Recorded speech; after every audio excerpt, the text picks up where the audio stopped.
Okay,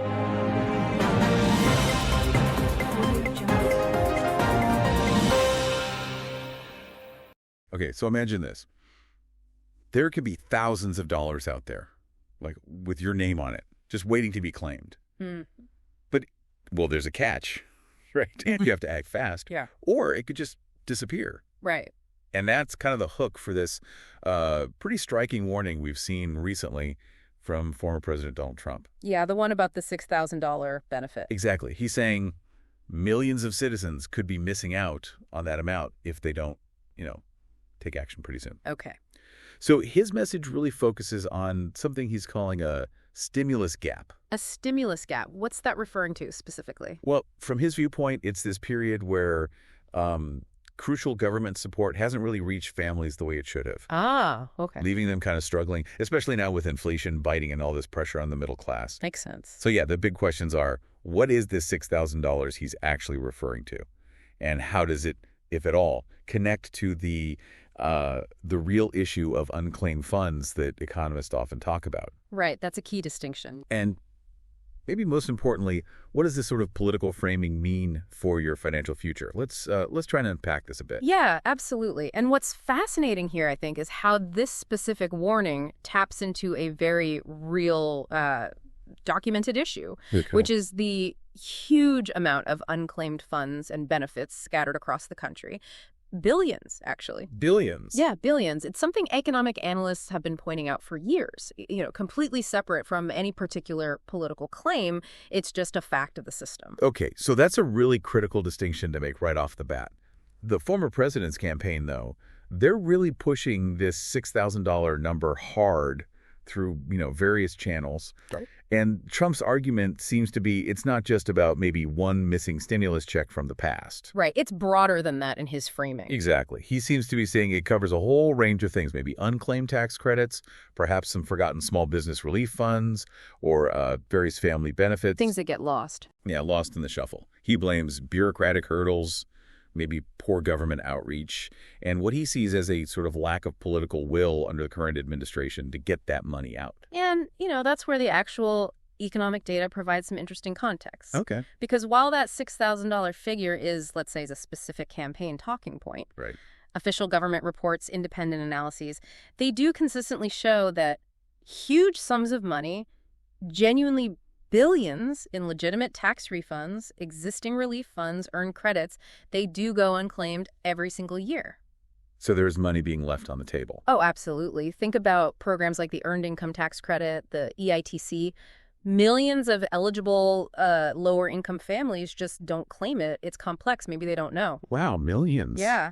Or even state level stuff like energy assistance rebates. Often they go unused because people just aren't aware they exist, or maybe the application process feels too daunting. Right, the paperwork can be overwhelming.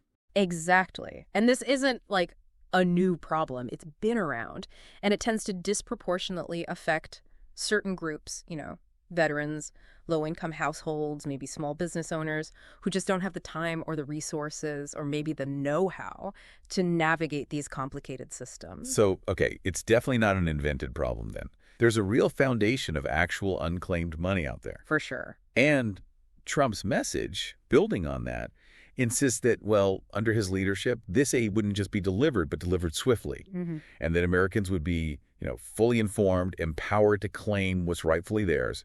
He's even promised, if he's reelected, that his administration would make sure there are direct payments, simplified systems. A kind of no money left behind approach. Yeah, exactly. That's the phrase they're using, a no money left behind plan, starting with tackling this, quote-unquote, missing $6,000. Right. And his core message seems to be, look, if you don't fix this now, you could lose out, and don't expect Washington to come riding to the rescue later. Well, and this really brings up a fundamental question, doesn't it, about how effective aid distribution actually is. How so? Well, you've got one side, Trump's argument, saying the current systems are maybe too confusing or just too slow, and that directly leads to these unclaimed funds, creating that stimulus gap he talks about. Okay. But then conversely, you have the Biden administration, which has pointed out that Numerous stimulus efforts and relief programs are ongoing, they are accessible. Right. They'd argue the money is there if you look. Yeah, though they might also acknowledge perhaps that navigating federal systems can be challenging for people. Sure. Their focus seems to have been more on improving things like digital access, online portals, outreach efforts. But critics would say that hasn't been enough. Well, yeah, critics argue those efforts haven't really gone far enough to reach everyone, especially those who aren't online or face other barriers. It just highlights this inherent tension, really, Between what? between the intent of government aid, which is usually good, and the very practical, messy challenges of actually getting it delivered effectively across the entire country. Yeah, that makes sense. And you can see why this specific warning, the $6,000 one, resonates so strongly with people. Oh, definitely. The idea that there's money out there, potentially with your name on it, but you might have to kind of fight the system to get it. That's a powerful message for families who are genuinely feeling the pinch right now. Absolutely. Inflation, job worries, rising costs. Mm-hmm. It taps right into that economic anxiety. Yeah. So Trump's campaign is essentially leveraging that feeling, isn't it? Yeah. Urging people, hey, you need to actively check your eligibility for any unclaimed aid. Mm-hmm. Be proactive. Yeah. Maybe talk to tax experts, push your lawmakers for clearer processes, things like that. And it's pretty compelling how this message tries to connect with, like, individual financial agency. Yeah, like taking control yourself by highlighting a specific number, like $6,000, even if, it's maybe an aggregate or projection. Right, not necessarily one single check. Exactly. But using that number makes this big abstract concept of billions in unclaimed funds feel suddenly very personal, very actionable for the individual. Like maybe I am missing out on my $6,000. Precisely. That type of messaging aims to sort of empower individuals, make them feel they can do something, while also, tapping into that frustration many people feel with government bureaucracy. Got it. His campaign is even apparently circulating guides and tools to help Americans try and verify what they might be owed. Real? Yeah, urging voters to act now before, as they put it, it's too late. It's a very, very direct call for people to basically take their financial matters into their own hands. Okay, so quite a journey there. We've gone through former President Trump's pretty compelling $6,000 warning. Mm-hmm. We've looked at the economic reality, the fact that there are billions in unclaimed funds out there. Yeah, it's undeniable. And explored the different viewpoints around these claims and also the real challenges in just getting aid distributed effectively. Yeah, and if we kind of step back and connect this to the bigger picture, this whole deep dive really highlights a central tension, doesn't it?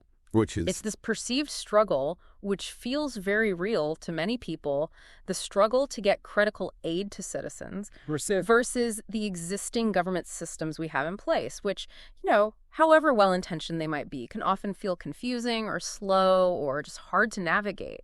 Right. It's this persistent challenge, really, of connecting the people who genuinely need assistance with the resources that are technically available for them. Yeah, bridging that gap. And the practical takeaway then, at least from the sources aligned with Trump's campaign, seems pretty clear.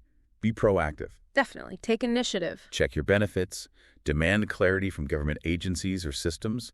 And, well, don't necessarily sit around waiting for Washington to sort it all out for you. Right. Because the core warning is, essentially, you could be leaving thousands on the table if you don't actively chase down what might rightfully be yours. Makes sense as a call to action. So, okay. What does all this really mean for you, listening right now? I mean, ultimately, this discussion isn't just about stimulus checks or specific tax credits, is it? No, it's broader. It kind of raises a more fundamental question for you, I think. In this increasingly complex financial world we live in, who truly controls your financial future? That's a good question. Is it really you? Or is it navigating the intricacies, the complexities of government systems and hoping for the best? Yeah, where does the power really lie? Something to think about. So stay informed, definitely stay alert, and maybe consider how you can best navigate these systems to make sure you don't miss out. Guys, thanks for watching Stay Update with Global Scope 360. Thank you so much. Subscribe to my channel and click the bell icon.